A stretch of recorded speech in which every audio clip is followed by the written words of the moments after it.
Adi Parva, Section 84, Sambhava Parva continued. Vaisampayana said, Yayati, then, overcome with decrepitude, returned to his capital, and summoning his eldest son Yadu, who was also the most accomplished, addressed him thus. Dear child, from the curse of Kavya, called also Usanas, decrepitude and wrinkles and whiteness of hair have come over me. But I have not yet been gratified with the enjoyment of youth. Do thou, O Yadu, take this, my weakness, along with my decrepitude. I shall enjoy with thy youth, and when a full 1,000 years have elapsed, returning to thee thy youth, I shall take back my weakness with this decrepitude. Yadu replied, There are innumerable inconveniences in decrepitude, in respect of drinking and eating. Therefore, O king, I shall not take thy decrepitude. This is indeed my determination.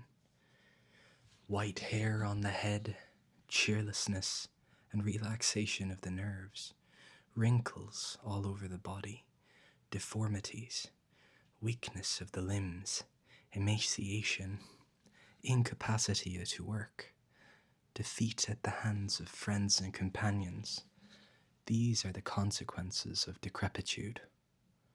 Therefore, O king, I desire not to take it.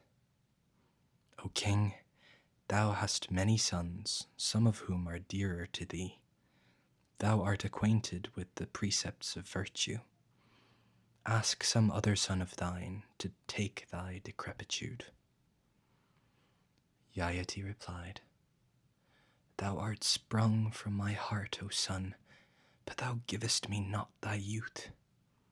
Therefore, thy children shall never be kings. And he continued, addressing another son of his, O Turvasu, take thou this weakness of mine, along with my decrepitude.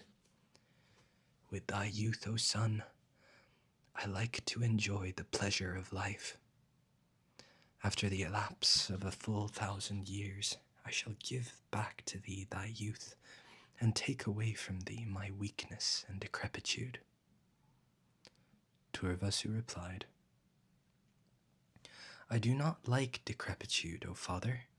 It takes away all appetites and enjoyments, strength and beauty of a person, intellect and even life. Yayati said unto him, Thou art sprung from my heart, O son, but thou givest me not thy youth.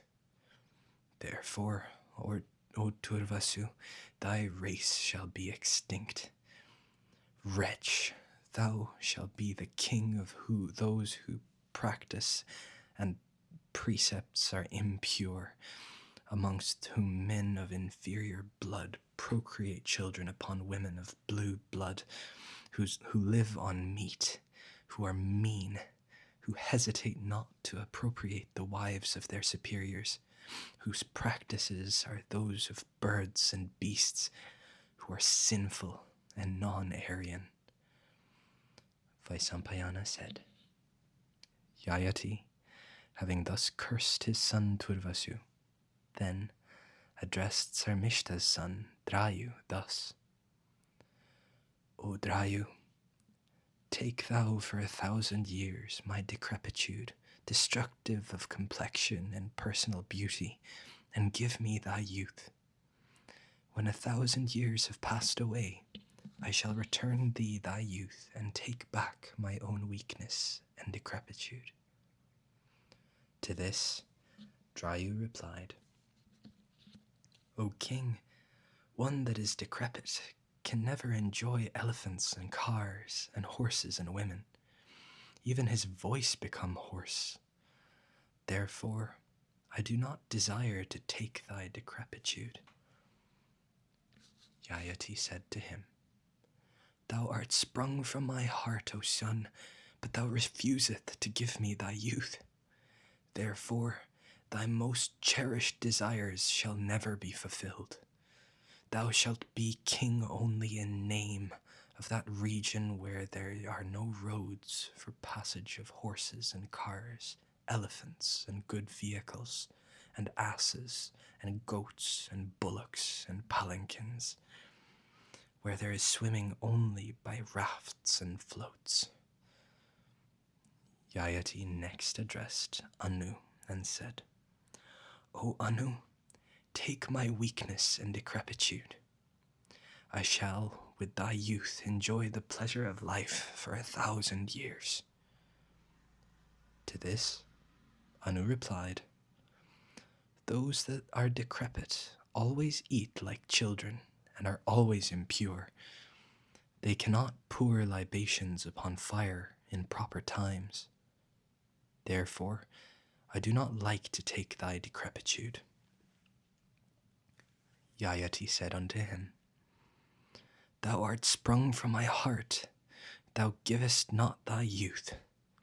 Thou findest so many faults in decrepitude, therefore decrepitude shall overcome thee. And, O Anu, thy progeny also, as soon as they attain to youth, shall die, and thou shalt also not be able to perform sacrifices before fire. Yayati at last turned to his youngest son, Puru, and addressing him said, Thou art, O Puru, my youngest son, but thou shalt be the first of all. Decrepitude, wrinkles, and whiteness of hair have come over me in consequence of the curse of Kavya, called also Usanas. I have not yet, however, been satiated with my youth.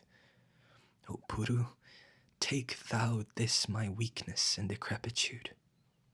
With thy youth I shall enjoy for some years the pleasures of life, and when 1,000 years have passed away, I shall give back to thee thy youth, and take back my own decrepitude. Vaisampayana said. Thus addressed by the king, Puru answered with humility, I shall do, O monarch, as thou biddest me. I shall take, O king, thy weakness and decrepitude. Take thou my youth, and enjoy as thou listest the pleasures of life. Covered with thy decrepitude and becoming old, I shall, as thou commandest, continue to live, giving thee my youth. Yayati then said, O Puru, I have been gratified with thee, and being gratified, I tell thee that the people in thy kingdom shall have all their desires fulfilled. And having said this, the great ascetic Yayati, then thinking of Kavya, transferred his decrepitude onto the body of the high-souled Puru. Section 85.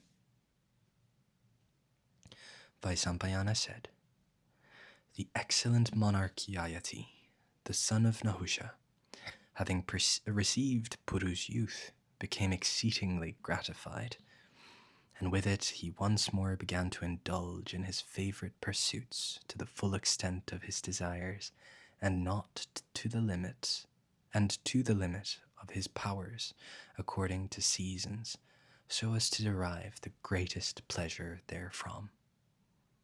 And, O king, in nothing that he did, he acted against the precepts of his religion, as behooved him well.